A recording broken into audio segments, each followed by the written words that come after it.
to the Fight Monsters podcast. Today we're talking to real people fighting real monsters. Fight monsters, fight monsters. You're listening to the Fight Monsters podcast.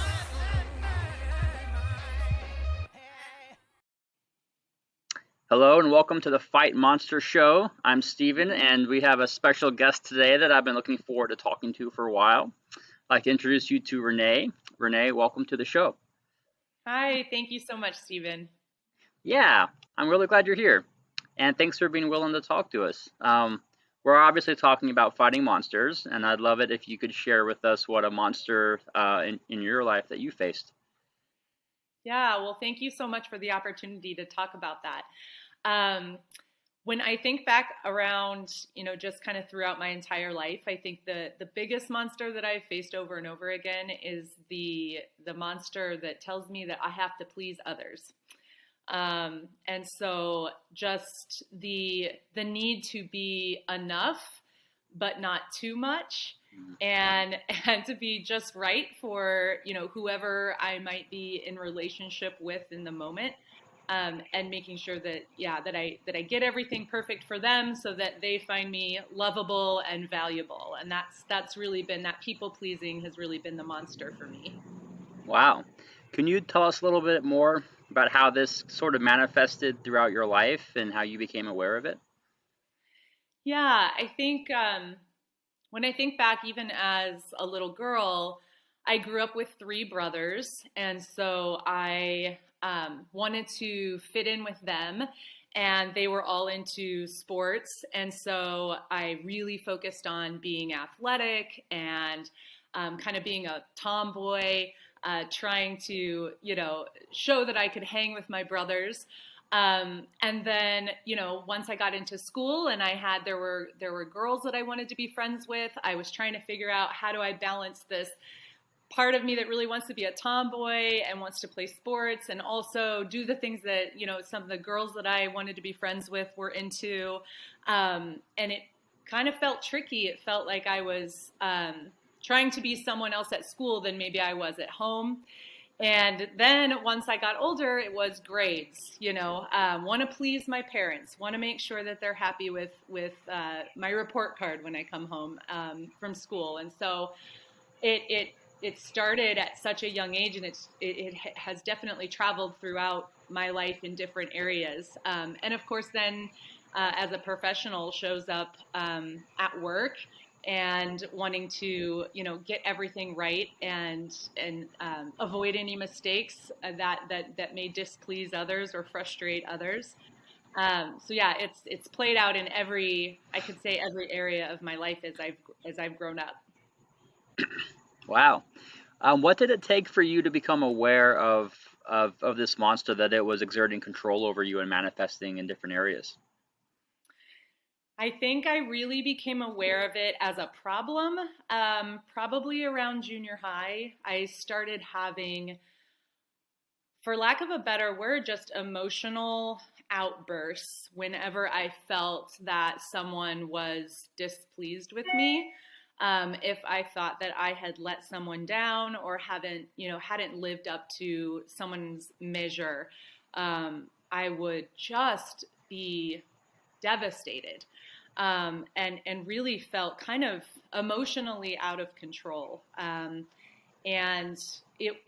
I started realizing that my value was all tied up in what other people thought of me from day to day, that I was finding my worthiness outside of myself and from external sources. And I was looking to other people to make me feel good about myself. And if I thought I had done anything to damage what others might think of me, it really threw me off course, and it was hard for me to recover. So I really started to notice that in junior high. And it did manifest itself eventually in depression and getting to a place where I really needed help around that to, regulate some of that emotion that I was feeling and just couldn't cope with. Right. Wow. Yeah.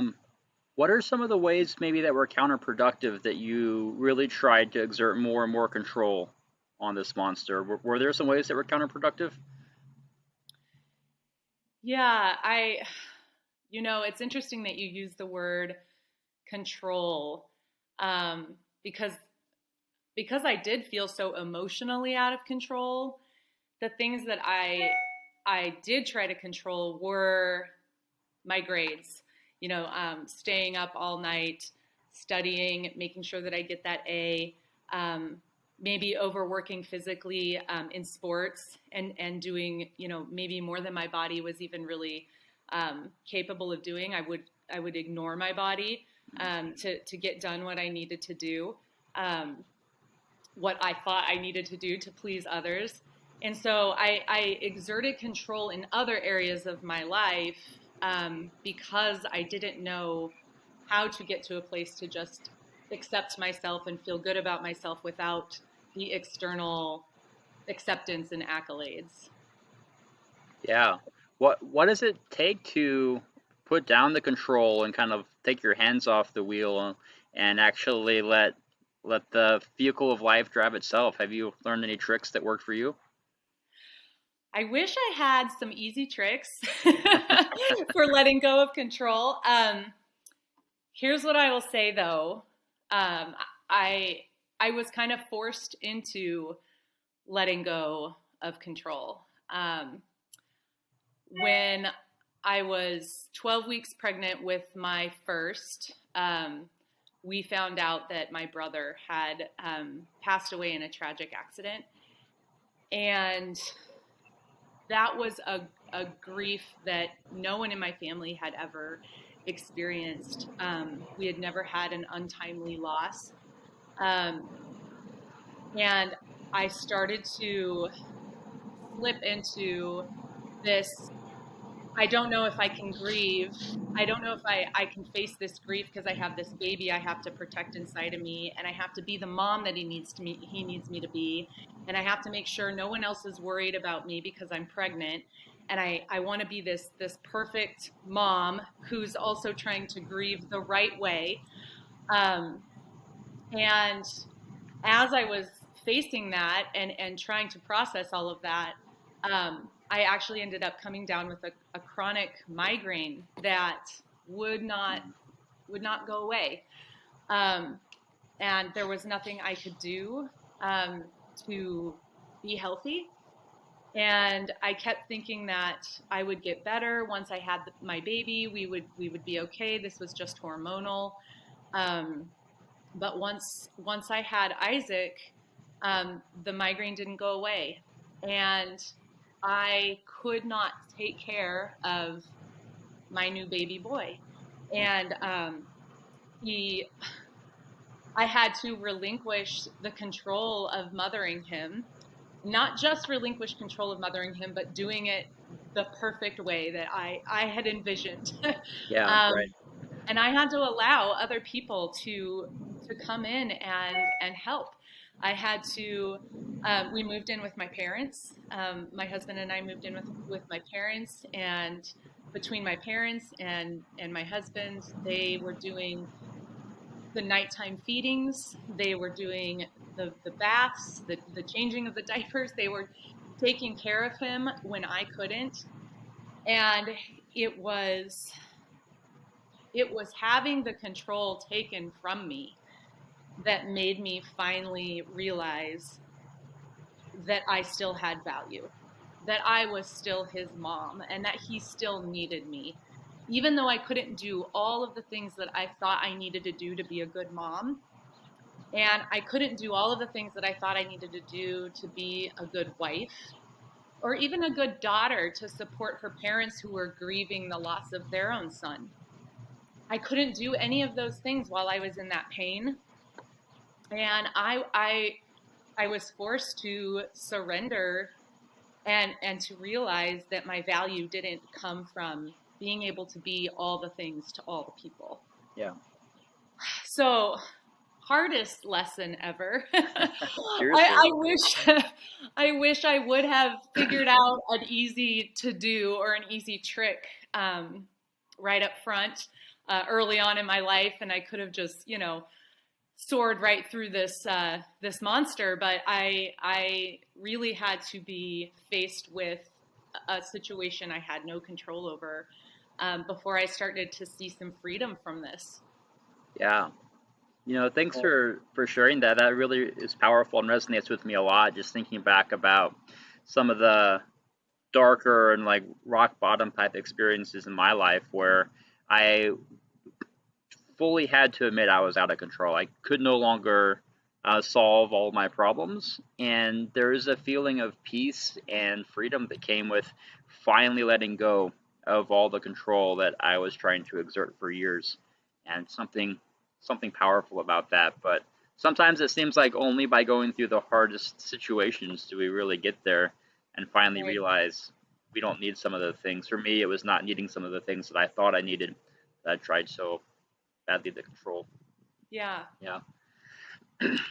Yeah. Well, I'd like to go back and talk a little bit more about ways this monster manifested in your life by thinking about the kind of the true cost of struggling with it. Sounds like it was something that was ever present throughout your life. Do you feel like there are things that it took from you, or that looking back now you really are sad about it having to have had to experience?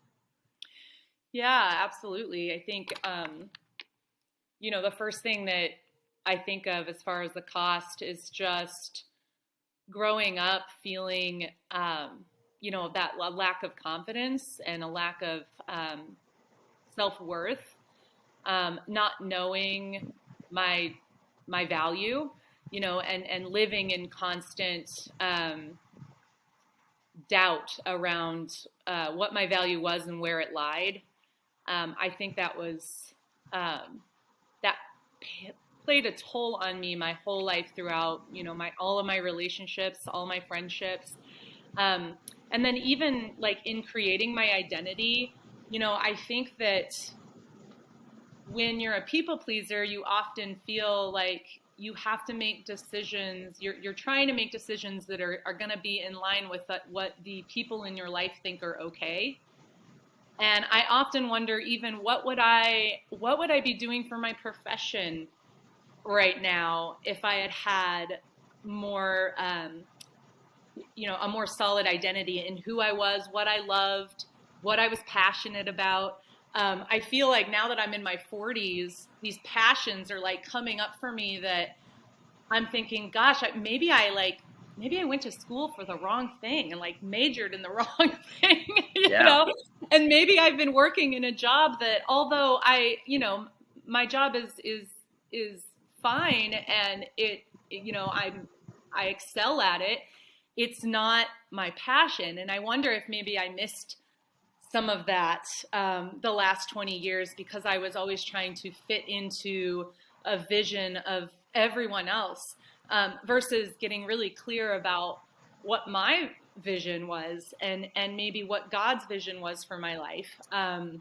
Yeah, I often think like, am I too? I know I'm not too old to go back to college because I know lots of people do that. But like, do I have the energy? That's the question. Right. I have a 7-year-old and a 5-year-old, and I don't know if I can go back. So that's kind of one of my big regrets. I think that maybe it cost me just knowing what path I wanted to be on, especially as I moved into college and into adulthood in my professional career. Right. Sounds like it was a Yeah. big part of your decision-making process.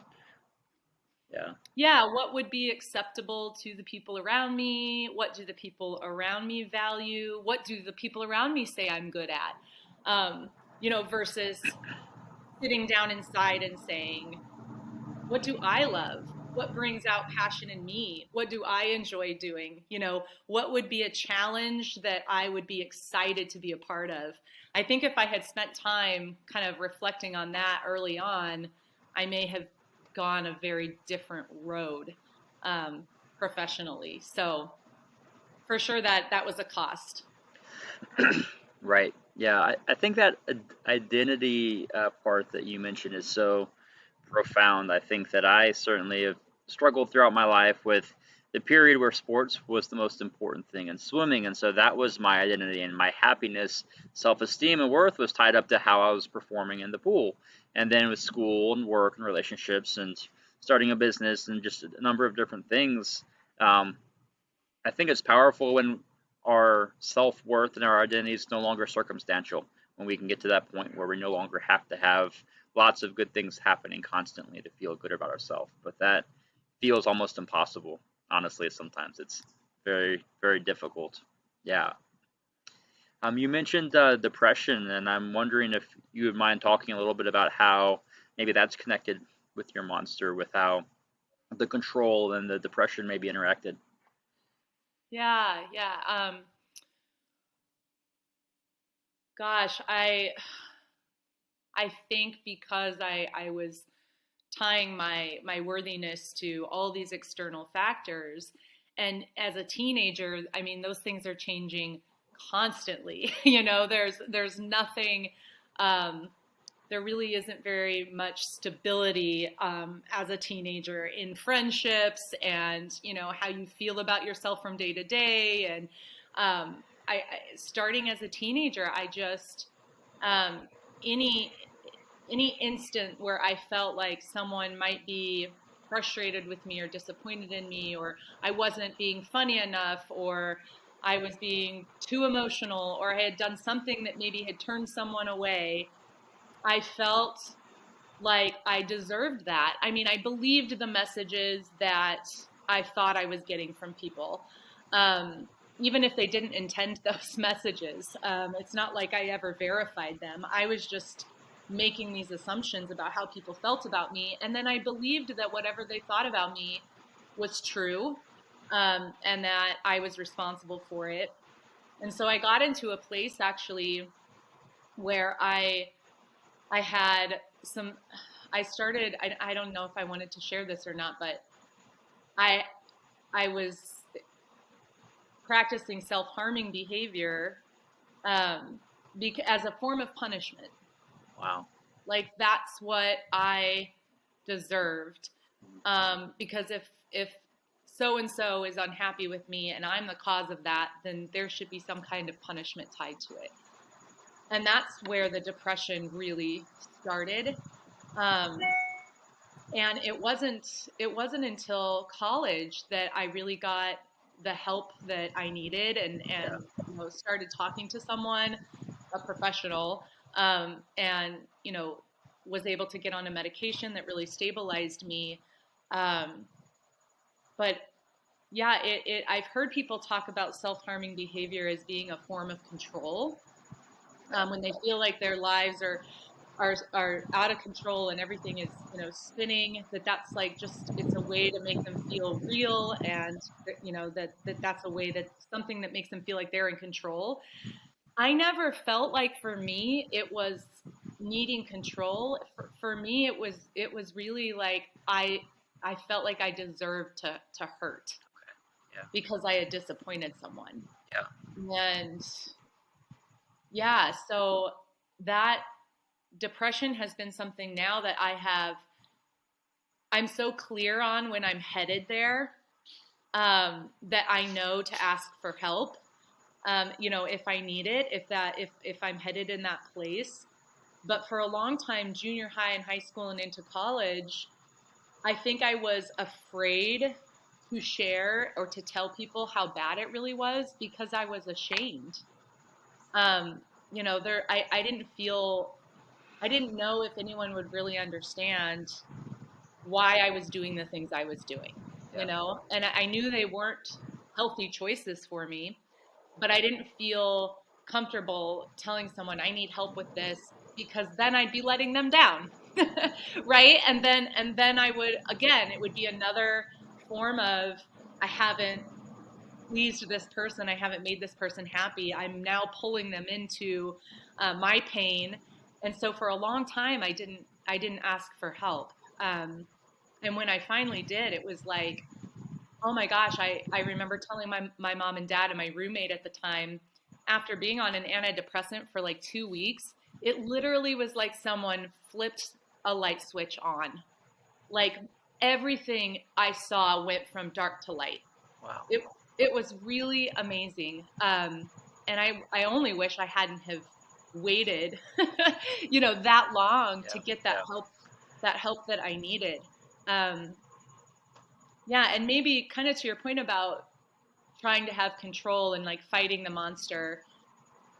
I wonder if I waited so long to not ask for help because I thought I could figure it out on my own. And I was afraid to let someone else in and step in and help me.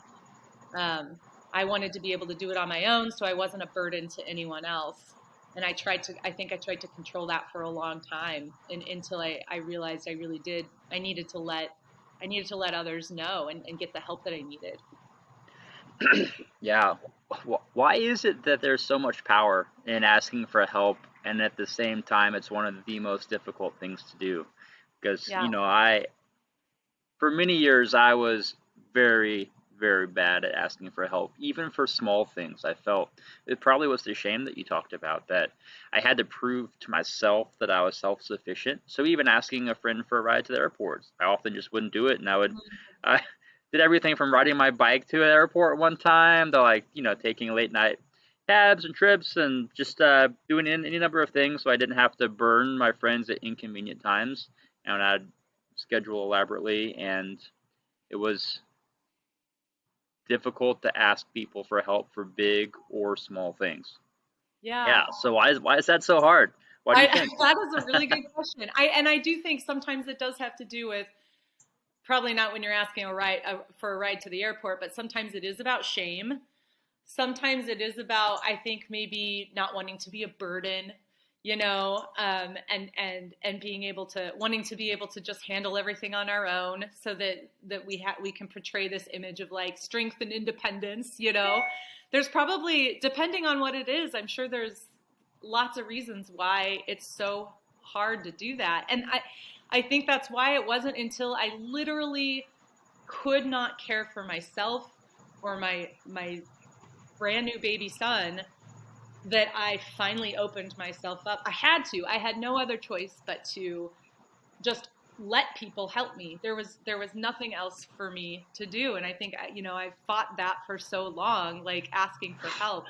And then when I was forced and had no other options, is when I really learned the blessings that can come from that. Right. Right. Yeah. It definitely opens up a lot of power to ask people for help. I realized that I wouldn't ask people to help me in a way that I often would try to help them, and I feel like it almost deprives other people of the Right. just the beauty and the joy of helping. And I think for me, I know there's some pride involved, and I think I started my craft soda company about 8 years ago and did everything solo. And eventually, I had to start asking friends for help. I didn't have enough to be able to hire consistent work, and I would just recruit my friends for all number of things. And it made me feel really good when people just came out of the woodwork and rallied around me to help in a number of different ways. And yeah. And it makes them feel good. I love what you said about, if we love helping people, and that, it's a blessing. I know I feel blessed when I'm able to help someone. Why wouldn't I want to allow someone else to feel that and allow them to help me? I Yeah. think that's so important. Like sometimes I forget that when someone else is helping me, they are also being blessed, just because that's how I feel when I help them. So it's nice to return the favor. Yeah. Yeah. I was thinking a little bit recently about kind of that awkward moment where you're out maybe with friends and they offer to pay for the food, and then you want to like put up a fight and say, no, no, let me cover it. And just in the context of how can I graciously receive kind things other people do to me? And then it inspires me to be kind to other people and kind of pay it Yeah. forward or pass it on. And I realized that sometimes I was resistant to people trying to help me, whether it was covering food or ride to the airport or more significant, difficult things in my life, because I, yeah, I didn't want to open myself up to needing them, and I didn't know how to accept the help when I wasn't the one who was being the nice and kind person. And Mm. there's an element of humility to be gracious, to just acknowledge and accept the kind things that Yes. others do. Yeah. Yeah, that's so Yeah. good. Yeah. Well, I'm curious if you have any thoughts about if you could go back in time and interact with your younger self, if there were some things you really wish that you could relay to yourself to help you navigate this difficult road and the monster that you faced. Yeah, that's a really good question. I think, all of the things, so many of the things that I would say to her are probably things that people in my life that really loved me did try saying. Um, sometimes we can't hear it, or we don't receive it, or we don't know it till we walk through it. Um, and so, things like you are worthy and you are loved and you are not your good grades and you are not your athletic prowess, and you are not, uh, your value is not wrapped up in being the perfect friend or the perfect daughter. Um, all of those things come to mind, and I think that I think my parents and people that love me probably did say very similar things to me. So I think what I would want if I could tell her that if she, I think I would tell her to ask for help. I think I would tell her not to be ashamed for her very strong feelings. Because I still am a very strong feeling person. I laugh hard and I cry hard. Um, and I embrace that about myself because now I see that we can feel hard things and walk through really hard things and come out the other side stronger and transformed. Um, but in order to walk through those hard things and feel those hard things, we have to be open to other people helping us. And so I think I would encourage her to be brave and let the people that love her the most around her know how much she's hurting instead of trying to control that pain in other ways. Um, yeah, I think that would be my biggest piece of advice. And then I would let her know that hey, this is you when you're an adult, and I have been through some gnarly things, and you are good and happy, and you are loved by many, and you never had to be perfect to be loved. Um, and you're going to walk through tough things, and the love that you feel from other people is what's going to get you to the place where I am as an adult today. And I hope that would encourage her. Yeah, that's beautiful. Thanks for sharing that. Yeah. Yeah.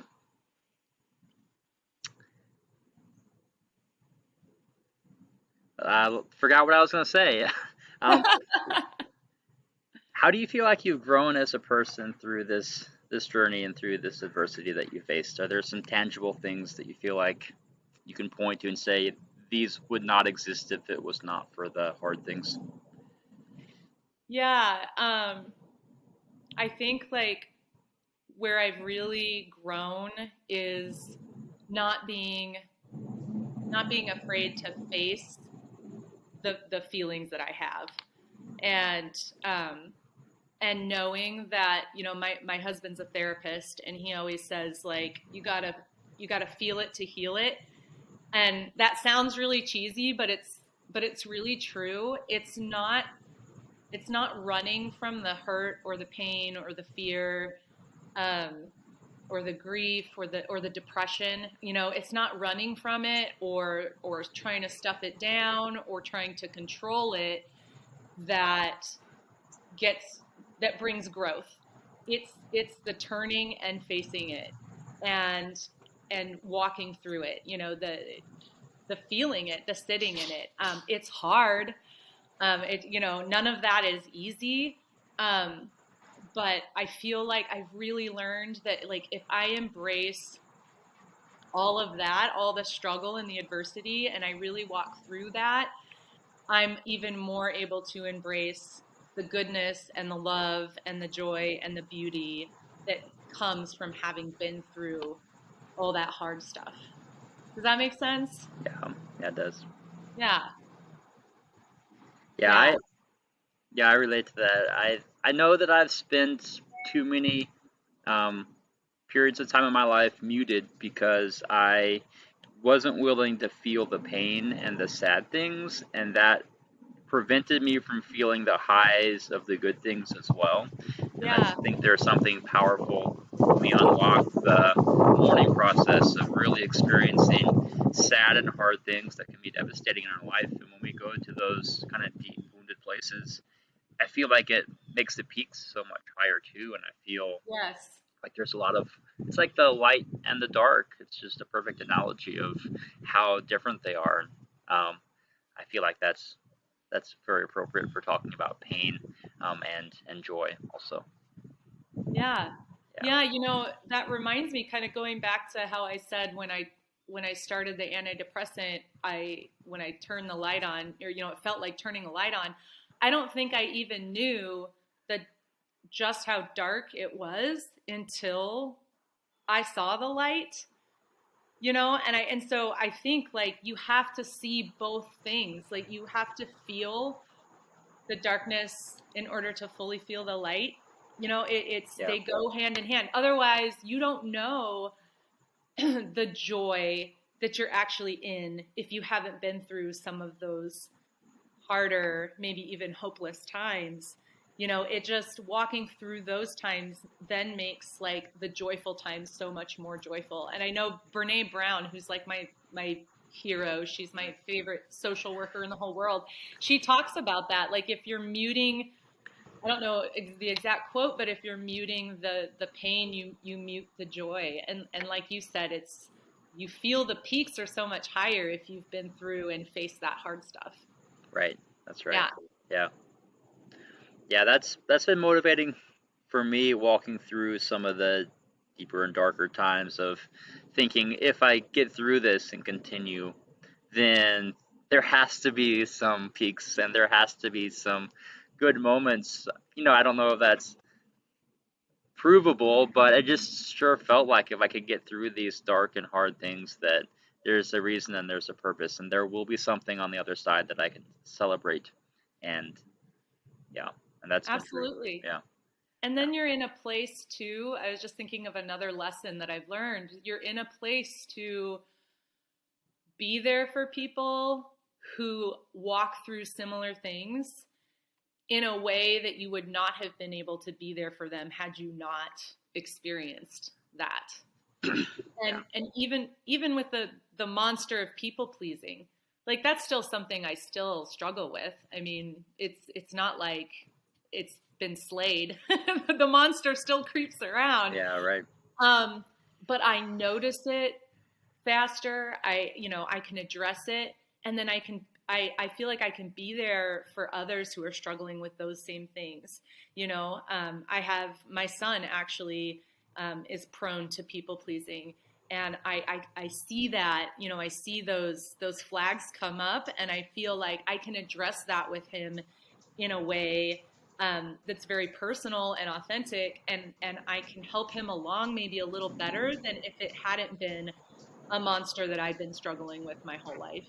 Yeah, Yeah. yeah, yeah. Isn't that true that one of the greatest gifts we can give to other people is our vulnerable, messy side, not just the fake package of having everything together. Because honestly, the most powerful conversations I've had with people came from somebody initiating with sharing a vulnerable and messy experience and being Same. willing to show that. And then the other person felt like, well, it's safe. I can let all my stuff out now too, because Right. it just takes someone to lead the way. And I think obviously there is maybe unhealthy oversharing side, or putting too much of our emotional burdens on other people when we shouldn't, or at the right time, wrong time. But I do think it's vulnerability is a gift, and messy, hard things in life can be powerful gifts to offer to those around us if we do it well. Yeah. Yeah, I really agree. That's part of the reason why I wanted to share so openly and even shared about the self-harming, is Yeah. because I think I have come so far. I am in a place now where like people kind of joke at work about I've been called like a Pollyanna and oh, you just, you laugh all the time and this and that. And I do laugh a lot and I am a happy person. But I struggle with things today, and my struggles from the past were so real and not pretty. I was not the person that people said were positive. I would not have been described positive 25 years ago. Or maybe I don't think I would have been described as a happy person. I was still a loud laugher, always a loud laugher, but I wasn't living in happiness. And so for people who maybe, know me today or see me today and don't know that part of my story, I want to be really open about, what I have walked through, and that I haven't always lived in a place where, I balance those emotions in a healthy way. That's been a lifelong struggle for me, and it will continue to be so. And so, yeah, I just want to be really honest about, where I've been and so that people feel hope around that, Right. That's a very helpful perspective, and thanks for sharing so Yeah. honestly with us. Yeah, that honestly that helps me a lot. I think that if I'm being honest, there are a number of times in younger Steven's life where my positivity and my happiness was fake and it was forced more often than not. And I have been working on, and I aspire to be really good at having sincere and genuine positivity and happiness where I only express that when I feel it, and I don't feel an obligation to pretend to fake it until I make it. And I think a lot of that comes with dealing with the other end of mourning well and dealing with sadness and pain well and in a healthy way, and not being afraid of it and not being closed off to it. It's good. Yeah. Yeah. So it sounds like you've worked through and overcome a lot of things, and I wonder if, thinking kind of fast forwarding to the next 10 years of your life, if there are any things that you're working on or goals for who you want to grow into in the next 10 years. Yeah, well, I definitely want to keep working on, like I said, the monster's still there. I think, it's smaller, but it's still something I have to be aware of. And I think what I really want to spend my next maybe 20 years of my life doing is really honing in on who I am. I turned 42 this month, and I feel like just in my 40s, so not even a full 2 years, I've really started to come to understand that I have passions that I really haven't unearthed, and I have interests that, I really want to delve more into. And so I want to spend more time just figuring out what is important to me and what matters to me, and how can I grow in those areas, and just being true to myself, versus trying to make sure I'm pleasing, all the other people in my life. So I definitely want to do that. And then I want to use my story to give other people hope, because I think I have, like what we were talking about, having been through certain things in my life, and reaching a place where I'm finally getting a little more comfortable with who I am and facing my feelings and all of that. I want to be able to share that in a way that will be hopeful and helpful for others. And so one of the things that I've really been spending a lot of time doing lately is writing. That's something that I kind of put back on the back burner, not even realizing how much I loved it until just recently. And oh my gosh, Stephen, I just love writing. I love, a lot of times my writing is how I even get to an opinion about something, or, it helps me formalize what I actually believe about things, or what I actually feel. So I'd really like to focus more on that and hopefully use my writing and my coaching business to help people in their journey, and as I move along, I want to help others move along in their path as well. Yeah. What is it about writing, since you brought that up, that is so powerful? I have definitely found that for me, journaling or expressing my thoughts through paper is often a lot more effective than talking. I feel like sometimes when I talk to other people, I get sidetracked and spin my wheels, and there's something about getting everything on the paper that is very freeing. Yeah. It really is. It's private. Like when you're writing, you don't have to, you get to decide if you're going to share that with anyone.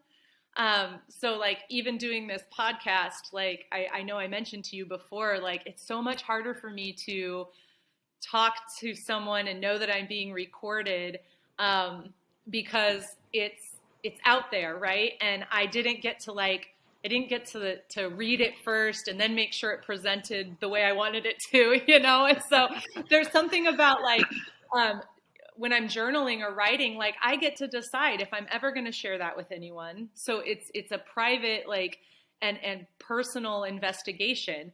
And as I'm writing, I feel like there's something about getting the stuff that's inside that maybe has been wrestling around in our mind and in our body, getting that outside of our body and onto paper. There is something very therapeutic about that, just because I know for me, like I'm always in my head, I'm thinking about stuff all the time. And to like empty that out onto a page, it kind of clarifies things. It crystallizes some things for me. It helps me get any of the mess that I've been dealing with. It takes it from inside and gets it outside, which I think just helps me to think more clearly in general. But yeah, all of that, the process it's so therapeutic. And then I get to decide, am I going to pretty it up and put it online, or do I Yeah. think it's valuable for other people to read this? Should I share it? But yeah, I just think that getting in touch with ourselves in a quiet way and sitting with ourselves for a while is really healthy, and conversations are healthy too, but you're doing it with someone else. And sometimes we don't give ourselves enough time to really get to know us Mm. and to just spend time with us, and journaling allows us to get to know ourselves better, I think. That's as well put. I like what you said about journaling or writing is can be for ourselves and not just for other people. And I think that is it's a powerful part of that. I have always enjoyed public speaking, but I've also at the same time had some experiences and moments that make me feel uncomfortable or not very confident. And so writing has always been more familiar and easier because you can, you know, hold it back until you're ready for the world to see it if you want. Right. I've had moments where my mind went completely blank when I was talking to rooms of dozens of people, and I just like then it like escalates, and then you really can't think of something to say, and it just was a whole situation. And I remember a time in college, I was we were in a class discussion, and I started to say something, and I stuttered on a word, and I couldn't say it. And so then like I used a different word, and I circled back around again, and I decided I'm gonna say the word again, and I'm gonna conquer it. And the same thing happened, and I just started to stutter, and I just stopped mid sentence and just like ended my comment because I couldn't finish pronouncing Get this back on word track. because I was stuttering. Yeah, it was so embarrassing. So that doesn't happen when you write, Exactly. You unless don't you have to accidentally worry push about send on that. the email.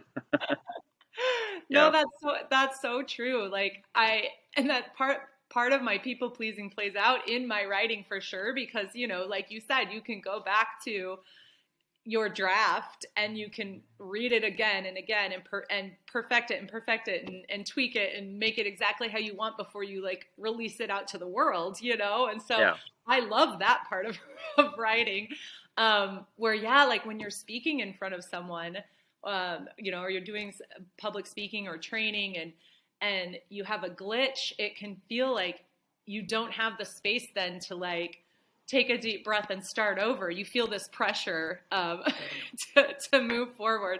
And I have plenty of stories like that too, Stephen, similar to what you just shared, where I'm like, I literally just forgot, every word that I could possibly be using right now. Yeah. So can someone else please speak now? That's right. I'm glad I'm not the only one. You are not alone. Good.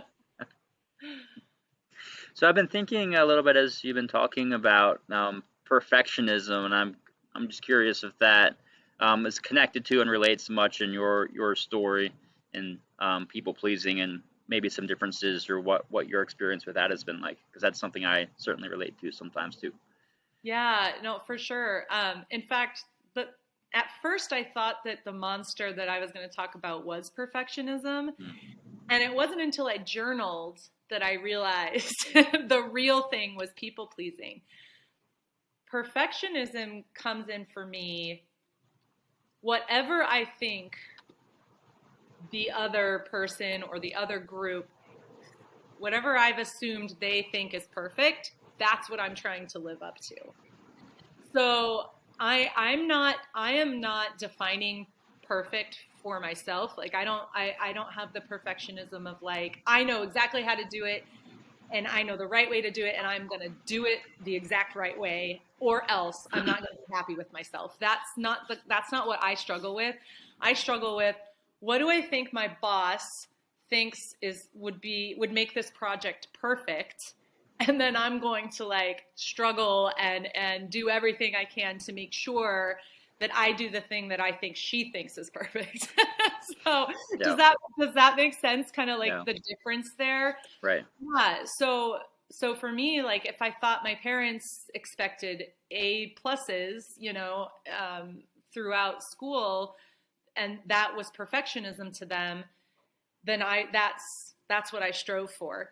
And it's funny because I make all of these assumptions in my head. Usually I'm not confirming it with people. Like my dad, even today, if we talked about this right now, he would be like, I never expected you to get straight A's. He will swear that up and down, and I will swear that, yes, you did. Yeah. And I honestly think, like looking back at it now, I think that I was making a lot of assumptions about what I thought people expected of me, and what would make me perfect to them, rather than asking like, what would be acceptable for you in this situation, right. Which I've learned to do at work now, which has taken a lot of pressure off. But yeah, that's perfectionism definitely plays in. If I think I can't get it exactly right for someone else, that's hard for me. And I want to bounce it off a bunch of people and make sure that they think it's good before I make a decision or do something. Right. Yeah. Right. Yeah. It's, for me, I think my identity is a core part of what I'm a perfectionist about, because if there's something I don't care about very much, because it's not part of the construct of who I am and how I value myself, I'm generally okay failing and not doing a good job. But if it's even remotely related to the way that I value myself and what is important to me, even little things feel impossible to let go, and I'll just replay them in my mind for days after I feel like I botched something. It's interesting. Oh, that's interesting. Yeah. So if it's tied to your identity, then it's really important that you get it right. That's right. Yeah, because I wouldn't say across the board there. I feel like I'm a perfectionist. It's very selective, but it's such a huge difference between something I care about versus something that I don't. That I just struggle to let things go, and wasted so many hours in my mind just replaying this loop. And it's interesting you said that about your dad having such a different perspective or memory about this, because I've had a lot of fake arguments in my head with people imagining what they may have said to me and how I would respond, and then get really angry about this thing that they didn't say, but imagining them saying it. maybe a tendency I need to get better at not doing, but definitely done that a bit. Oh, that's really interesting how you described the difference in what you put value in. I mean, and that makes a lot of sense. I've never heard it delineated that way. Like, I want to get things exactly right if they're part of my identity. Otherwise, it's not such a big deal. I've never heard anyone describe it that way, but that makes perfect sense. And for me, I guess it could say the same about me, because my identity has been for so long, how can I make other people happy? So that's where I get really wrapped up in being right, and getting it right and getting things perfect. Yeah. Yeah, Yeah. that's interesting. Cool. Yeah, I wanted to ask you, so a couple of years ago, I remember writing in my journal that a goal that I had was to stop caring less about what other people think about me. And I started trying little things like pushing back a little bit if someone said something I really don't agree with. Not necessarily escalating, but just saying, I don't agree with that, or, not just like smiling and nodding like I often would. And I've been working on this, and I'm wondering if you've had success and growth in this area, if there are certain things that you've really worked on that you see a lot of progress in for not being as much of a people pleaser, not spending as so much mental and emotional energy trying to navigate that. Yeah, gosh, yes, I think I have really practiced that a lot. Probably more so in the last couple of years than ever before. And honestly, it's because of just the environment we're in right now. When COVID hit, it became apparent to me that there was no way I was going to be able to please everyone on all sides of the spectrum. Yeah, right. And it plays out, of course, in politics too. But COVID specifically became a real truth teller to me about how the lengths I was willing to go to make sure that everyone was happy with the choices I was making. Because not everyone that I love had the same idea Right. about how it should be dealt with, not, the most important people in my life were not all on the same page about should we gather, should we not, should we, be around my elderly father, should we not, should we wear masks, should we not. There were wildly different opinions. And in the beginning, I could feel myself physically being like it. I even wrote it in my journal. I read it the other day.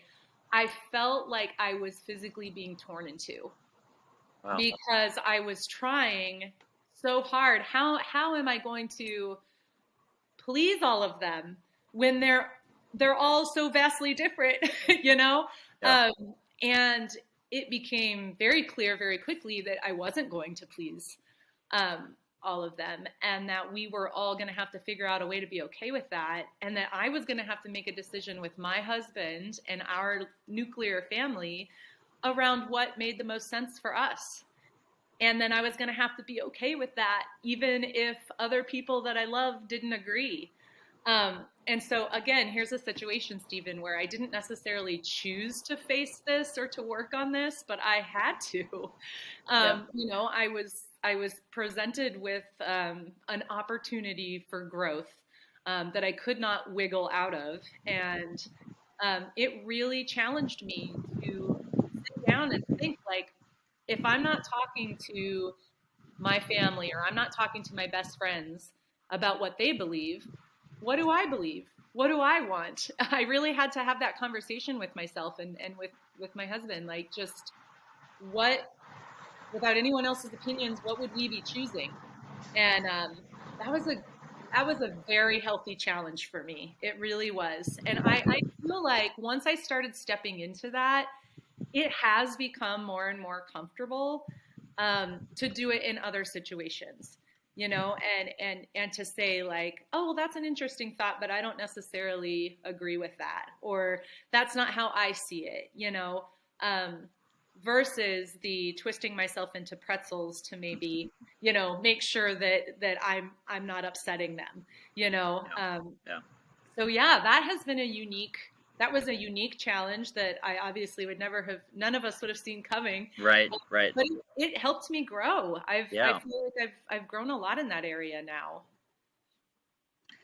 That's such a great example of how an unexpected source of adversity can lead to growth, or if we don't choose to embrace that, how it can just tear us apart. And I think Yeah, that that's true of any monster that we face, that we kind of have we don't always have a choice whether or not the monster is there. We have a choice about the way that we grow on the other side. right. Yeah, certainly. Absolutely. Yeah. Well, I wanted to make sure I ask you a little bit about the mourning through grief process, because I think that mourning especially is something in our society we often just do not do very well, or at least in my life I have rarely seen it modeled very well. And I'm curious if you, having gone through that process, if you've learned some things that you'd be willing to share about what it's like to grieve well, and ways that we can all improve with that. Yeah, that's a really good question. Grieving well. And I don't know if I grieve well, but I know that I press into the grief and I allow the grief to happen. Um, what I've learned is you can't run from it. It will manifest itself somehow, sometime, somewhere. And I mean that is what happened to me with the chronic migraine when I was pregnant with Isaac. Was, I was grieving, but I was also holding back because I didn't want to hurt him and I didn't want other people to be worried about me. And I was so concerned that my grief was going to affect him, that there was definitely some, pushing down and some avoiding and not fully processing. And it manifested itself then in, physical pain. And that's how it showed up for me. I mean, that chronic migraine, that 5 or 6 month migraine, was literally my grief in physical form. I mean, that's what it was. That's how it felt. And until I really let all of my expectations around how it had to look, until I let that go, and I just faced it and felt it and processed it, there was no real relief.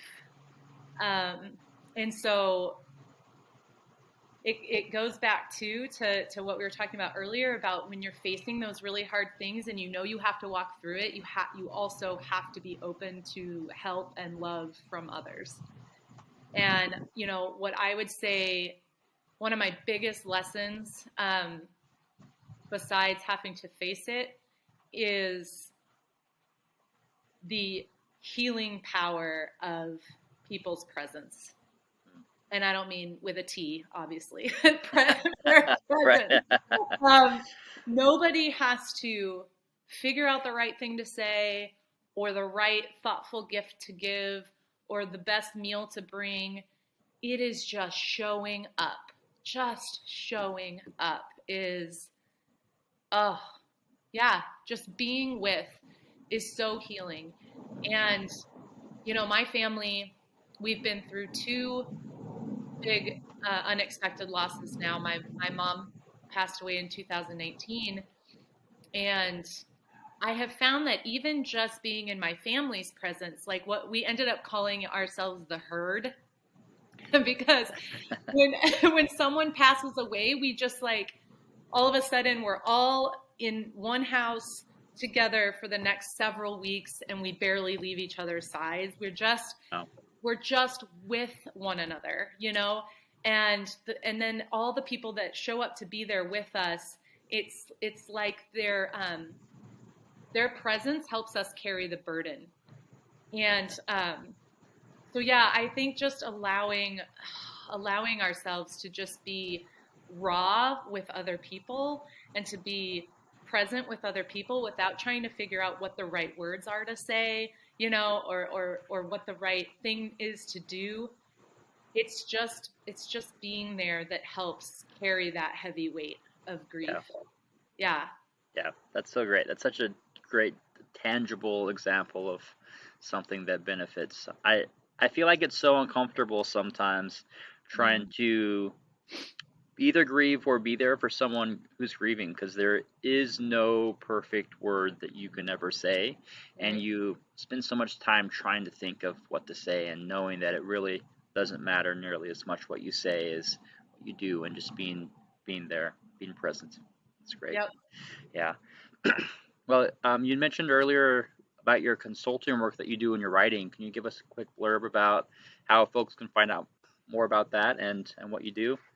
Yeah. So, well, I just started. Well, I shouldn't say just started, but it's been almost a year now. I've been doing life and relationship coaching. So, I get to work with people just around any, blocks or obstacles that are holding them back from the life that they really want, and for fulfillment and joy.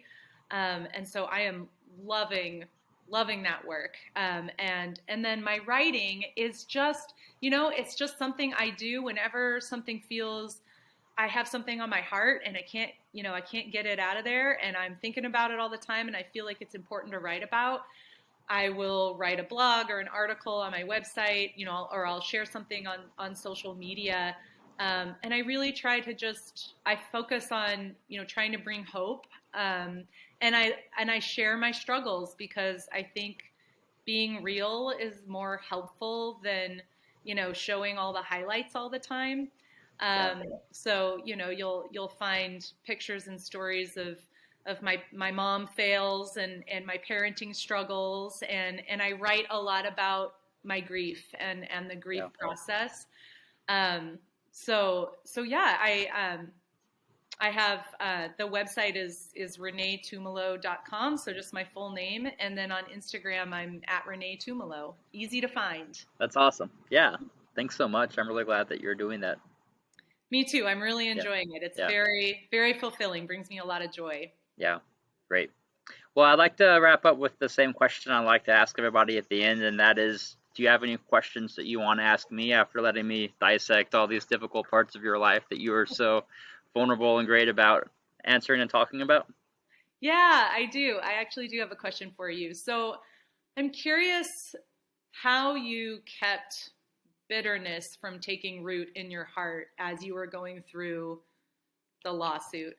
Or maybe there is bitterness. I don't know. I'm assuming that you protected yourself in some way from that becoming part of your identity. And I'm curious how you've managed that.